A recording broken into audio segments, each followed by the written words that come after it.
This season, we're taking a home that was outdated and barely functional and turning it into our client's dream home.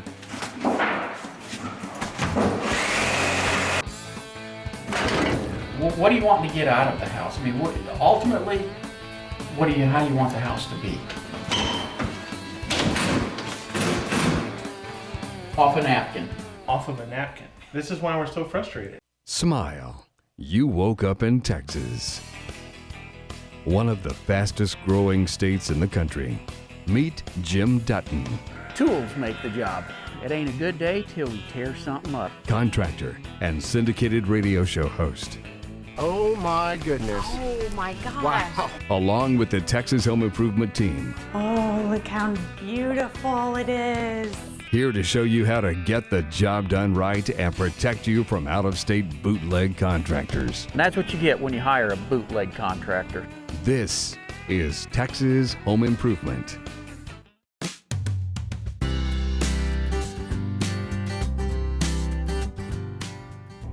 You know, once in a blue moon, you get that call that just hits you where you think you got to get involved. And I got a family that called into the show. They've got 3 bids on remodeling their home. They're all over the board, different prices, different things, and they just really don't know what to do to get their project done. So I'm gonna head over there and we'll sit down and start taking a look at some of these bids and see how they can get their remodeling project underway. Hi, we're the Ahlers, Wade and Michelle and our daughter, and we're looking to renovate our house. It's outdated, we've been here a while, we want to make it our forever home, but there's some things that we need to do to update it to make it more usable, so we can do that. And we've had several contractors and several prices, several bids. They're all over the place, and we listen to Jim, and we're hoping that he can come on out and see what he can do for us and our forever home.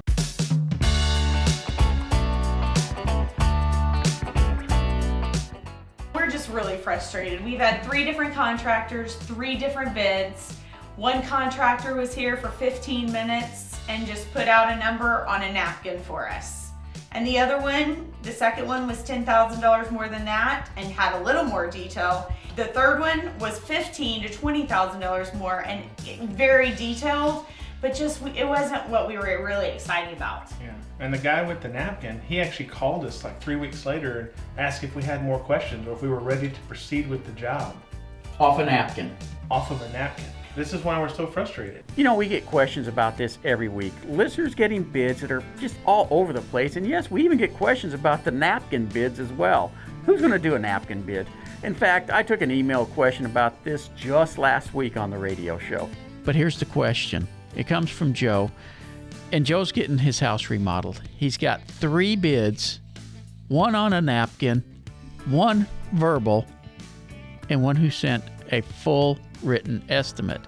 And he goes, Jim, how do I decide who to use? I've got 3 bids. 1 looks professional. 1 never even bothered to write it down, and the other one gave it to me on just a piece of paper. I need to decide which contractor to use. The one who gave me a written estimate costs more than everybody else. Please help. Well, Joe, I got to tell you, he's going to cost more because he's being a professional, and it costs money to do things the right way. If somebody's not even going to bother writing an estimate out or simply give you a number, do you really think they're going to do the job right as well? What about pulling permits? Who's going to take care of going down to the city and making sure that everything meets code? Do they have insurance? Do you have any of that information if they don't put it into a written contract? That's why you got to have a written contract. And quite frankly, if you got some bozo out there who's not going to put it into a written contract, don't use them. It is not worth the risk. There are too many guys out there doing it the right way to justify taking the risk on someone who's going to bootleg a job in. And I've told you this before, you get a bootleg job, the city can come in and make you take it all apart so that they can inspect the stuff behind it.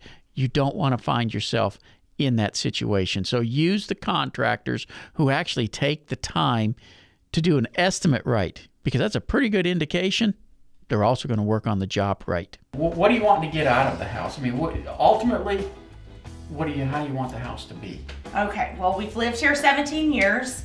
We love the neighborhood, we love the house, we love the bones, we love our backyard, we love the school district for our daughter, and it's really a great home.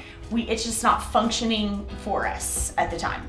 We got a lot of square footage. It's not as efficient as we'd like to. It's an older home, so we'd like to open it up a little bit to make better use of the space that you do have. Well, now that we got that wish list started, it's time to take a look at the house. Well, I see you got a nice, pretty much a galley kitchen going here. Yes. Fur down's got to go. Bring the cabinets on up. But what in the world have you got going here? I mean, you can't even open the dishwasher. Yeah, when the house was built, it wasn't really designed for refrigerators this big and the newer models of the appliances they have. So we had to turn it a little bit to be able to get in and use the dishwasher. You know that's not the way it's supposed to be, right? I know that. Okay. And then, Jim, take a look at this pantry. You can see it's the size of a phone booth. So I would love an open pantry that I can walk in. I think we can work that into it. That would be great. Basically, we want a larger kitchen. We want it to be more open, more bright, bigger cabinets, and we got to have a gas stove. This electric, it's just not good for us. We like to cook. We want to have a gas stove. You know, when it comes to your appliances and you have the option for gas or electric, it's always better to go with gas. Not only is it more reliable, it's typically cheaper to operate as well. You have gas? Yes. Okay. Can we make that happen? All it is money. Yeah, we can take care of it. So anytime you want to make rooms bigger in a house that you're not going to add square footage to, you got to give the space up somewhere else. All right, so as we're trying to expand this room, obviously something's got to give somewhere else. And you got a dining room on the other side here, so how often are we using it? I think we've been here 17 years, and I think we've used it like 4 times maybe. So we're not overusing the dining room? No, we have. So kind of what we were thinking is to open the kitchen up a little bit, maybe take in some of that space. Okay. Here's some stuff you need to know. I'm Jason with DFW Improved, and I'm gonna show you the easy way to cut crown. A lot of people like to lay the crown flat. You end up beveling your saw this way, you turn it this way. Gets really confusing, gets a lot of pain in the butt to do it. Easy way to do it is, let me get this squared up real quick. You imagine the bottom of your saw here as the ceiling. This rail here as your wall. So you actually end up cutting your crown upside down and backwards. So my first piece of crown is 12 inches. Make that mark. And then I roll it to where it's gonna sit on the wall. Just like that, nice and tight on that wall, nice and tight on the ceiling right there. You just bring the saw down, and you got your piece of crown. It'll sit like that.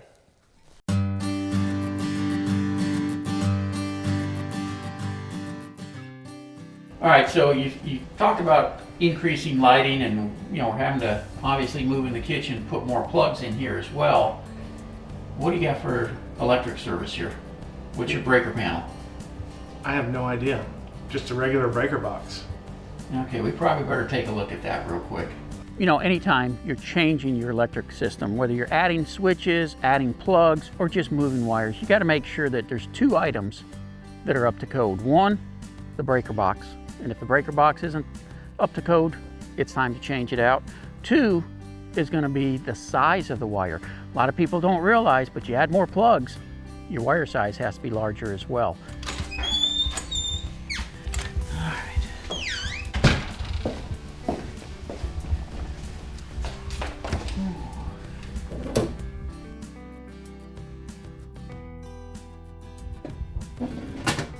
Ooh.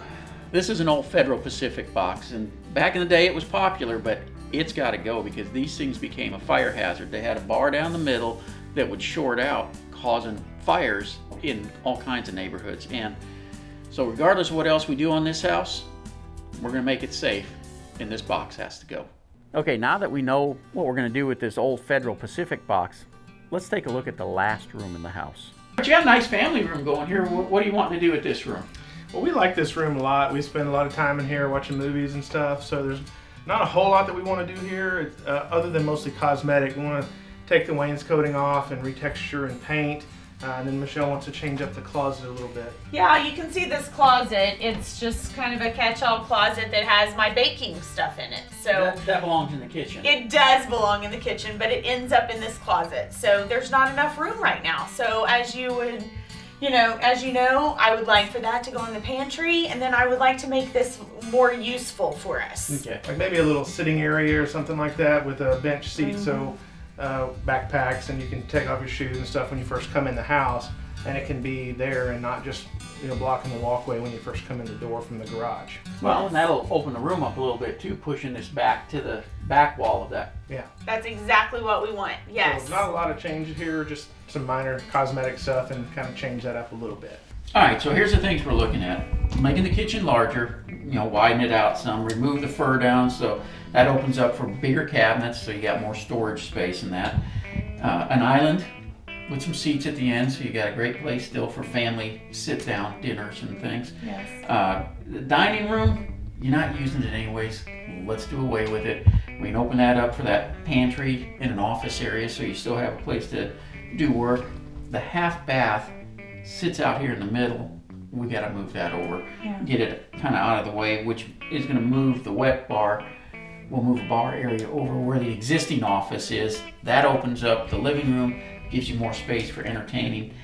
It really, what this all comes down to though, how much are you able and willing to spend on doing this project? We've budgeted $100,000. You did hear the whole list, right? I did. Okay. I've heard that you're a magician though, so I'm Yeah. hoping that you can work your magic. We'll work on it and see what we can get done. Okay. So on this project, we're going to be taking out the dining room so we can expand the kitchen, add a walk-in pantry, even a little office space. But before we do that, I want to make sure we're not doing anything that's going to destroy the value of this home, because the homeowner may choose to sell it down the road. So I'm going to run all this by Dana when she's on the radio show tomorrow. So another project I got to ask you about, because this one we're doing a major remodeling on, and really going to be changing the footprint, not necessarily going out with the house, but changing the footprint as far as the interior walls. And we're looking at removing the dining room. And again, a lot of times people worry about, okay, can I take a shower out or take a tub out and put in a shower? How's that going to affect my value? But removing a dining room, I mean, what's that going to do to us? Jim, if you remove a dining room, what are you going to put in place of it? We're looking at having a large pantry and an office space. Okay. Jim, on that, most buyers in today's market, they don't want a formal dining. They would prefer to have the study. Many people are working from home now, so they really love having that study. And you would be amazed at how a pantry could kill resale. And so the fact that you're expanding the pantry is very valuable to buyers, as well as turning that dining room into a study. That will increase the market value of this home tremendously, and it will sell much faster than keeping a dining room, a formal anyways, as long as there's enough space in the breakfast nook to have a good size table. Oh yeah, there's plenty of space there. And the pantry is going to be a huge walk-in. When I say walk-in, I mean we're talking something in the neighborhood of 6 foot by 12 foot size pantry. So it's going to be huge. Oh yes, buyers will love that all day long. So what you're saying is I'm a dinosaur. You're calling me old and give up the dining room. Sure, if that's how you want to interpret it.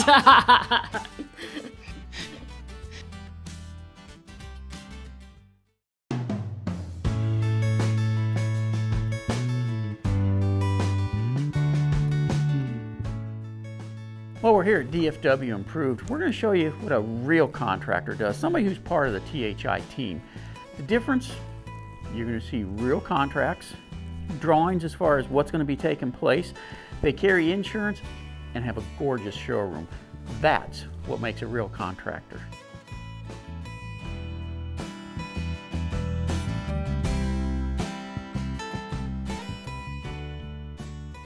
So this here is a program that we have. Greg's drawing everything up. We've got the original floor plan of what's going on. Then we'll walk you through the demo process. You'll get to see the walls that are being removed, then the electrical plan as well. So along with the plans, we also include a 3D walkthrough that allows people to kind of get a feel for what they're going to be doing beforehand. Oh, that's cool. So if you want to, we can walk through this space. Yeah. This, what you're seeing currently up here on the screen is the entryway as you enter into the home. And you can kind of see the space beyond it. As you enter into the room, as you can see, we've taken out that office that was in the back and put in that bar. You can kind of see it from here. It's just a half wall now. Right now, it's just an open space, but for future expanse, they're going to change that into a bar space. Okay. The utility room, of course, is that area between the two openings there that has now expanded to allow them to have a little bit larger utility room. You know, going back to that wall where it's expanding the utility room there, that really gives a lot of nice wall space as well that they didn't have before. We've still managed to keep a good portion of windows there, so they'll still get some natural light in that space, which is pretty much on everybody's wish list. As we turn over to the right, you can see where we've kind of opened it up. See, that's what I was talking about. That open space to be able to just look through brings everything together in the house. So that whole bathroom has shifted over to where the bar was. Yeah. And now that space is opened up, so now the space that was pretty much a hallway, a giant hallway, which was the formal room, is now opened up to the kitchen and the nook space, and even into the family room there where they've got their TV area. And if we walk back through that space, you can kind of see how we've now incorporated the new kitchen space, new cabinetry. We walk back into this area, we can kind of see how. Oh, we're going to have to redo everything because we can't have where that dishwasher opens without hitting the refrigerator. That's just not. Well, that's the benefit of this, having this walkthrough. Is we walk through the space, the client can see it and say, "Oh, I hadn't thought of that. Yeah. That's something that I hadn't even considered. Now that I see it in this space, that's not going to work for me." Here's some stuff you need to know. All right, we talked about the issue with the rain coming off the back here. As you can see, the water's going over the gutters when it's raining heavy, coming down. And this is that little trough I want to make sure we didn't have built. This is the issues when homeowners try to take care of drainage and stuff on their own. If you're gonna take care of it, that's great, but you gotta level the whole thing and get it sloping away from the home. You can see, we're holding water against the house here. That's not good. This has got to be corrected sooner than later because it will cause issues with this home.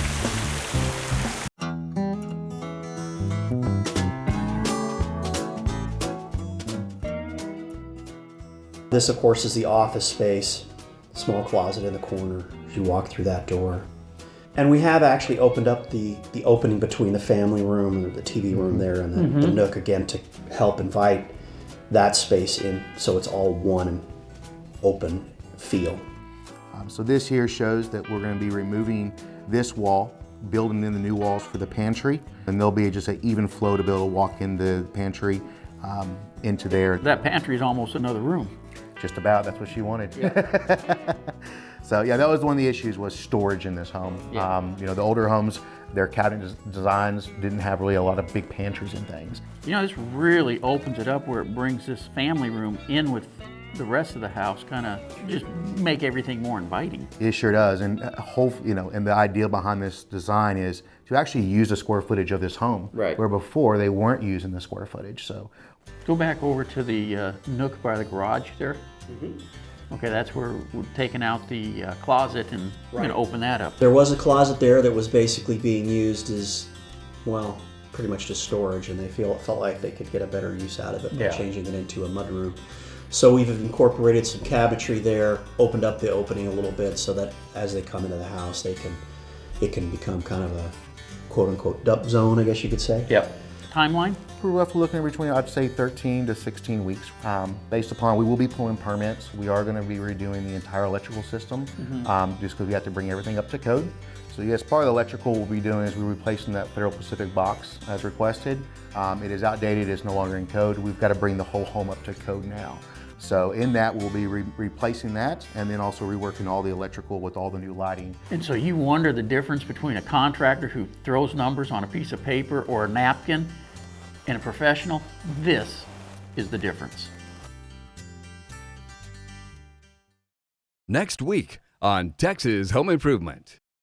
Just like we say on the radio show, it ain't a good day till we tear something up. It's time to get started with the demo.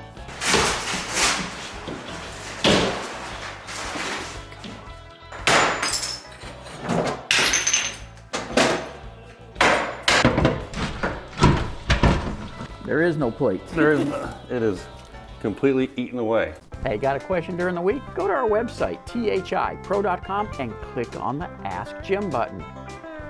If you're looking for a great contractor, one that'll treat you fair and get the job done right, go to thipro.com and take a look at the contractors in your area that I've already checked out. Don't forget to listen to Texas Home Improvement every Saturday and Sunday right here in Houston on News Talk 740 KTRH. Well, we're done here for the day, but come on out to the Fort Worth Stock Show and Rodeo this weekend. See me live broadcast. I didn't like that. You got to give up space somewhere else, so let's take a look at where we're going to give it up from. Is that what you wanted? Well, we're done here for today, but come on out to the Fort Worth Stock Show and Rodeo. Watch us broadcast the show live. What am I doing here? Because you're not going to push the outside walls out? You got to take a look at what are you going to give up? And that's what we got to check in here. I don't remember what the hell I was supposed to say. No, that's... Well, we're done here for today, but you know it's rodeo time in Fort Worth, so why don't you come on out and see us do the... That background noise fits in. That doesn't, but... Well, we're done here for today, but come on, son. So anytime you're going to change the square footage in the house, all right, we're done here for today, but you know it's rodeo time in Fort Worth, so why don't you come on out and join us? You're almost there. Almost.